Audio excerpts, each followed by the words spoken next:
एक एंटरप्रेन्योर बनना कितना आसान है और कितना मुश्किल है। एंटरप्रेन्योर बनने के रास्ते में कितने ऑब्स्टेकल्स आते हैं, आपको क्या क्या सहना पड़ता है, ये सब चीज़ें बहुत कम लोग जानते हैं। अगर आप भी अपना कुछ नया स्टार्ट करना चाहते हैं, अपना स्टार्टअप खोलना चाहते हैं, अपने पैशन को फॉलो करके कुछ करना चाहते हैं, तो इस वीडियो को पूरा देखें। तो जिस लोगों ने मेरा चैनल अभी तक सब्सक्राइब नहीं किया है, वो प्लीज़ जल्दी से जाकर इस वीडियो को पॉज करो और क्विकली सब्सक्राइब करो और बेल आइकन दबा दो।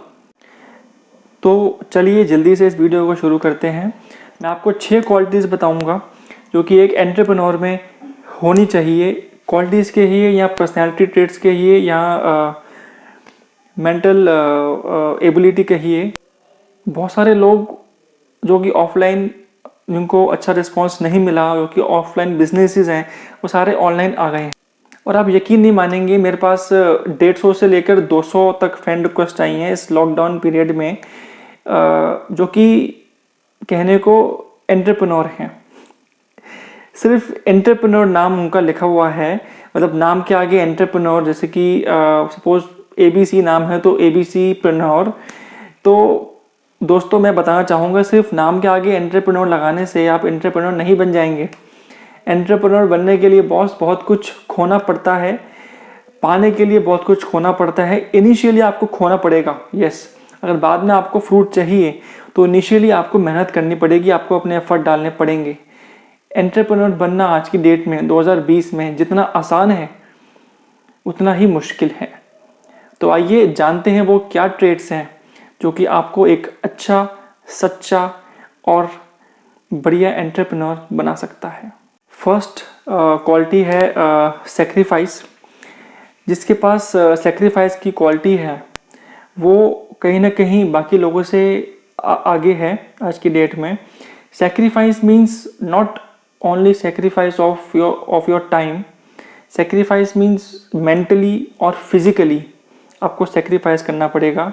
बहुत से लोग हैं जो कि US टाइम में काम करते हैं, लाइक प्रोडक्ट डेवलपमेंट में, या सर्विसेज ऑफर करते हैं जो कि US टाइम में US टाइम में काम करते हैं।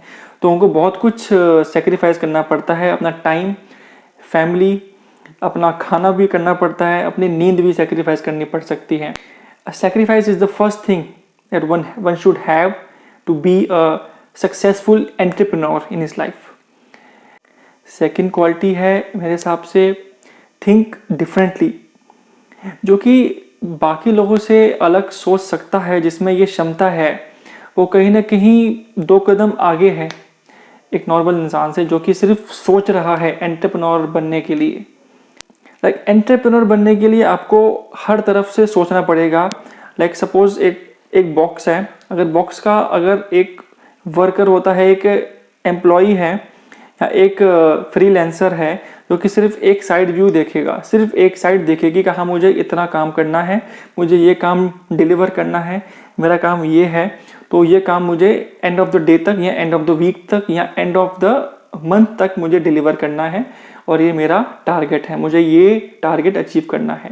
तो एंटरप्रेन्योर को सिर्फ एक साइड व्यू काफ़ी नहीं होता है। एंटरप्रेन्योर एक टॉप व्यू देखता है। टॉप व्यू मीन्स उसको हर चीज़ दिखाई देनी चाहिए, रूट से लेकर टॉप तक वो सब कुछ कंट्रोल करता है, कंट्रोल करना पड़ेगा बीइंग एन एंटरप्रेन्योर। अगर वो ऐसा नहीं करता है तो वो एंटरप्रेन्योर नहीं है। अगर सिर्फ एक काम कर रहा है वो एंटरप्रेन्योर नहीं है। तो उसको एक टॉप व्यू देखना पड़ता है उसको। अगर सपोज आपने ड्रॉप शिपिंग का एग्जांपल ले लेते हैं, तो ड्रॉप शिपिंग बिजनेस में अगर आपने स्टार्ट किया है या स्टार्ट करने का सोच रहे हैं, तो आपको अगर आपको अपनी साइट खोलनी है, अपना स्टोर का नेम चाहिए, नेम परचेज करने तक से लेकर डेवलपमेंट, मार्केटिंग, सेल्स, ये सब चीज़ें आपको खुद देखनी पड़ेंगी।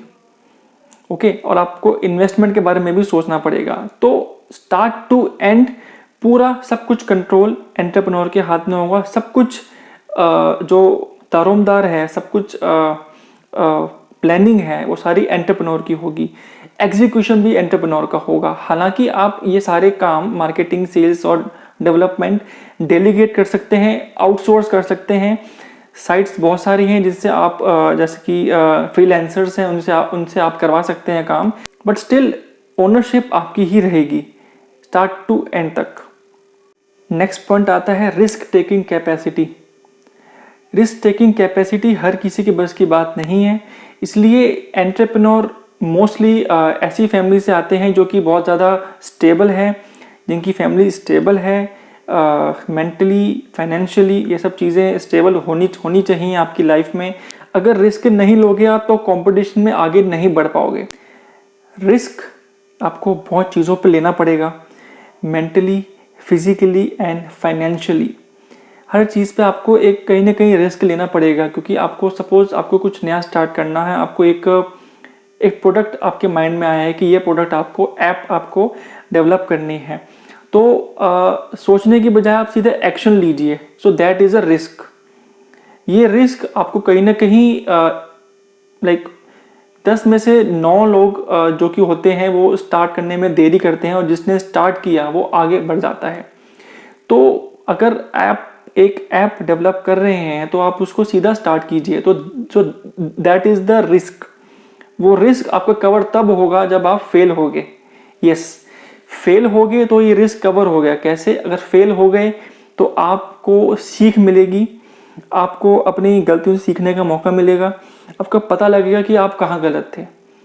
नेक्स्ट पर्सनैलिटी ट्रेट है कस्टमर सेंट्रिक। अगर आप एक एम्प्लॉई हैं तो आप कस्टमर सेंट्रिक नहीं हैं। आप सिर्फ आपको जो काम दिया गया है आप वो काम करते हैं। आपका फोकस आपके काम पर है, आपकी स्किल पर है, आपके खुद पर है कि आपको अपनी स्किल खुद डेवलप करनी है, आपको अपने ऊपर मेहनत करनी है। ओके, आपको अपनी स्किल डेवलप करनी है। बट एंटरप्रेन्योर में इसका उल्टा है, आपको कस्टमर सेंट्रिक होना पड़ेगा। आपको यूज़र के माइंड से सोचना पड़ेगा। अगर आप कुछ भी स्टार्ट कर रहे हैं, आप लाइक बेनिफिट ऑफ अदर्स। तो अगर आप खुद का बेनिफिट देखेंगे कि मैं खुद कितना कमा लूँगा, मेरी फैमिली को कितना प्रॉफिट हो जाएगा, मैं 1 साल बाद यहाँ की हॉलीडे प्लान कर सकता हूँ, मैं एक न्यू कार परचेज कर सकता हूँ। जी नहीं, ये अभी इसके बारे में मत सोचिए। अगर आप कस्टमर के बारे में सोचेंगे तो कस्टमर ऑटोमेटिकली आपके बारे में सोचेगा। इट मीन्स दैट अगर आपको ग्रोथ करनी है आपकी कंपनी की, आपकी पर्सनल ब्रांड की, आपकी कंपनी की, तो आपको कस्टमर सेंट्रिक होना पड़ेगा।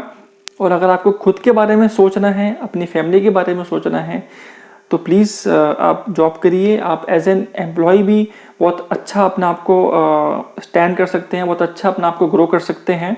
बीइंग अ फ्रीलांसर भी आप चूज़ कर सकते हैं। बट एंटरप्रेन्योर बनने के लिए कस्टमर सेंट्रिक होना बहुत ज़्यादा ज़रूरी है। नेक्स्ट आता है सेल योरसेल्फ। अपने आप को बेचो। वो आपका खुद का नाम हो सकता है, पर्सनल ब्रांड हो सकता है, आपका प्रोडक्ट का नाम हो सकता है, आपकी वेबसाइट का नाम हो सकता है, आपकी एंड्रॉयड ऐप का नाम हो सकता है। तो वो उस नेम को बेचो, सेल योरसेल्फ। तो कहीं ना कहीं आपको कंपटीशन में आगे बढ़ना ही पड़ेगा। आपको कंटिन्यूस एफर्ट्स डालने पड़ेंगे। आपको अपना माइंड ऐसे बनाना पड़ेगा कि आप कंटिन्यूस एफर्ट्स डालने में कहीं ना कहीं पीछे ना रह जाओ as compare to other entrepreneurs. अपना प्रोडक्ट या अपनी सर्विस बेचने से पहले आप अपने आप को बेचना पड़ेगा, अपने नेम को बेचना पड़ेगा, अपने नेम को आपको ऊपर लेके आना पड़ेगा। मैं कोशिश करूँगा एक अलग वीडियो बनाने की, how to sell yourself, क्योंकि sell yourself is a personality trait not only for entrepreneur, it's a personality trait for all type of fields. अगर आप जॉब कर रहे हैं, अगर आप बिजनेस भी कर रहे हैं, आप छोटा बिजनेस भी कर रहे हैं, आप बड़ा बिजनेस कर रहे हैं, आप जॉब भी कर रहे हैं, तो भी selling yourself is a very good skill. Last आता है परसिवरेंस। और बॉस यही पॉइंट है जहाँ पे बहुत सारे लोग मात खाते हैं। मुश्किलों का सामना करके आगे बढ़ना, कोशिश करते रहना, उम्मीद ना छोड़ना, कोशिश करना ना छोड़ना। तो ये स्किल अगर आपके अंदर नहीं है तो प्लीज़ आप एंटरप्रेन्योरशिप में मत जाइए। आप अपना स्टार्टअप मत खोलिए, आप मत सोचिए कि ऐसा भी कुछ करना है आपको।